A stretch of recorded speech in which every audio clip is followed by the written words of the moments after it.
안녕하십니까. 오늘은 하느님의 눈으로 세상을 내려다보기.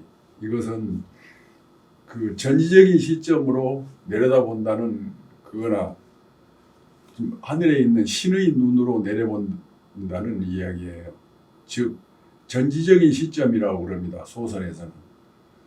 제가 이야기를 진행하면 여러분들이 알아들을 수 있을 겁니다. 이 전지적인 시점으로 내려다보면 인간의 놀이에 대한 이야기, 그러니까 인간들이 얼마나 잔혹한 존재인가. 착한 존재이기도 하지만 또 어떤 면에서는 잔혹한 존재이기도 합니다. 옛날 3년째 흉년이 들었는데 아마 훨씬 더 오랫동안 흉년이 들면서 여기저기서 굶어 죽는 사람이 많았습니다. 옛날 이야기입니다. 돈이 주체할 수 없도록 많은 한 양반은 묘한 놀이, 잔인한 놀이 같은 짓을 했습니다. 자기네 곳간에서 한꺼번에 쌀 2가마니를 짊어지고 자기네 집까지 무사히 가면 그것을 공짜로 주겠다고 소문을 냈습니다. 대개의 사람들은 그것을 지고 일어서지도 못했고 굶주림에 허약해진 어떤 사람은 그것을 지고 곳간 밖으로 나가다가 쓰러졌고 그 결과 어떤 이는 골병이 들어 죽었다. 그것은 그 심성이 아주 고약한 양반의 잔인한 놀이였다. 불쌍한 사람들을 그렇게 희롱하게 살았던 것이다.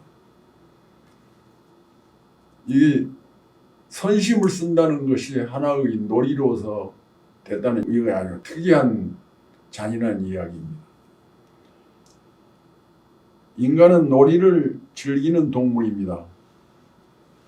스포츠나 영화나 연극도 미술도 게임도 놀이에 해당합니다. 놀이하지 않으면 못 사는 것이 인간입니다.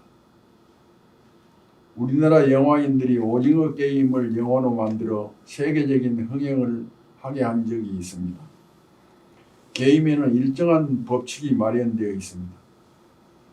역사 속의 많은 폭군들은 힘센 자들을 훈련시켜 서로 힘겨루기를 하게 하고 그것을 즐겼습니다.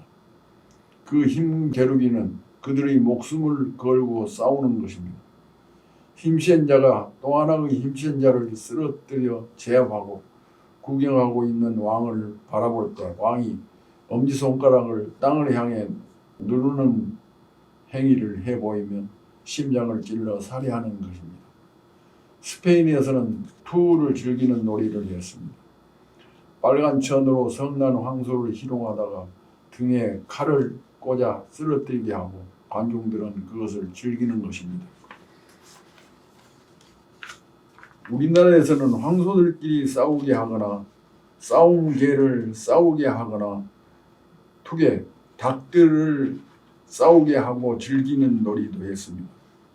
지금도 그 닭들을 싸우게 하고 즐기는 것은 외국에서 행해지고 있다고 합니다.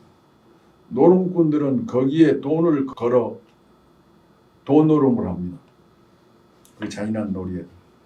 경마장에서는 말들의 경주를 시키고 돈을 걸고 즐깁니다. 강방술래, 태지나 찡찡 난의 놀이를 했습니다. 어린 시절 우리는 수건 돌리기 놀이를 했는데 많은 아이들이 원을 그리고 안을 보고 앉아있고 술래가 수건 하나를 가지고 아이들이 등 밖을 돌다가 어느 한 아이의 등 뒤에 놓고 다시 한 바퀴 돌아 그 아이 등 뒤에 당도할 때까지 그 아이가 모르고 있으면 술래는 그 아이 등을 가볍게 치는 것이고 그러면 그 아이는 가운데로 나가 앉아있다가 정해진 벌칙에 따라 노래를 하거나 다른 아이들이 원하는 짓을 해야 하는 놀이입니다. 술래잡기 놀이를 했고 얼음땡 놀이를 했고 땅 뺏기 놀이를 했고 돈치기 놀이를 했습니다. 길 한가운데 허방을 파놓고 지나가는 사람이 그 허방에 빠지면 그것을 즐기는 악동들의 놀이도 있습니다. 바둑, 장기, 화투, 마작, 카드놀이, 고누놀이를 했습니다. 동물들도 놀이를 합니다. 만물을 창조했다는 신도 놀이를 즐깁니다. 끔찍할 만큼 잔인한 놀이가 있습니다. 인간을 시험에 들게 하고 시험에 든 그들이 시험에서 벗어나려고 분투하는 것을 즐기는 것입니다.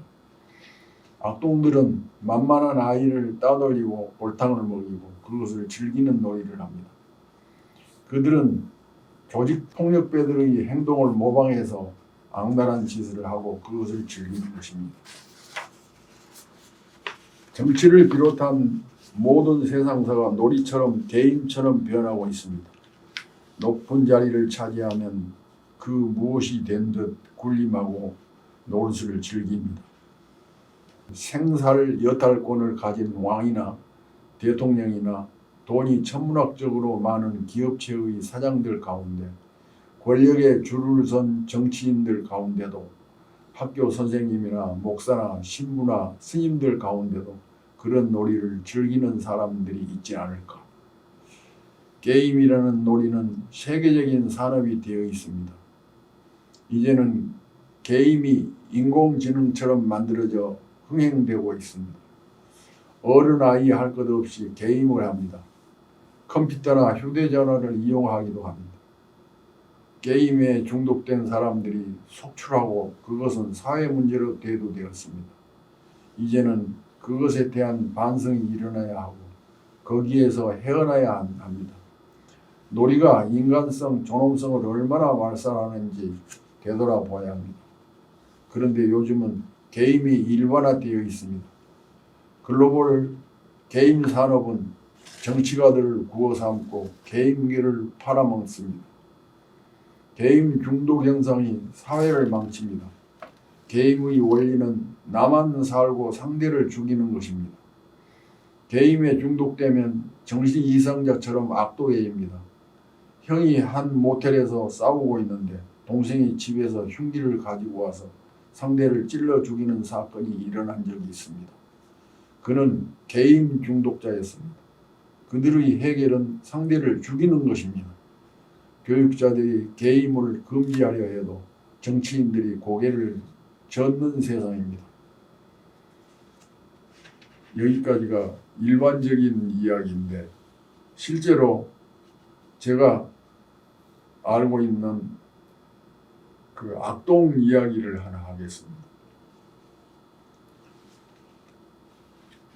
이것은 제가 일본의 소설 속에서 인용한 것이기도 한데 제가 오늘 그것을 여기서 읽어보도록 하겠습니다. 한 도시의 뒷골목 길바닥에 1,000원짜리 새 지폐 한 장이 떨어져 있었다. 길을 가던 안악이 사방을 둘러살피고 보는 사람이 없다 싶었는지 그 돈을 주우려고 허리를 굽히는데 그 돈이 재빠르게 옆으로 움직였다. 바람에 날려 움직이는 줄 알고 다시 확실하게 주우려 하자 그 돈이 그 안악의 손을 피하듯이 다시 움직였습니다. 자세히 보니 종이돈의 한 귀퉁이에 가느다랗고 널널한 머리카락이 묶여있고 그 머리카락 끝에는 가는 실이 이어져 있고 어디선가 그것을 조종하는 자가 있다고 느꼈습니다.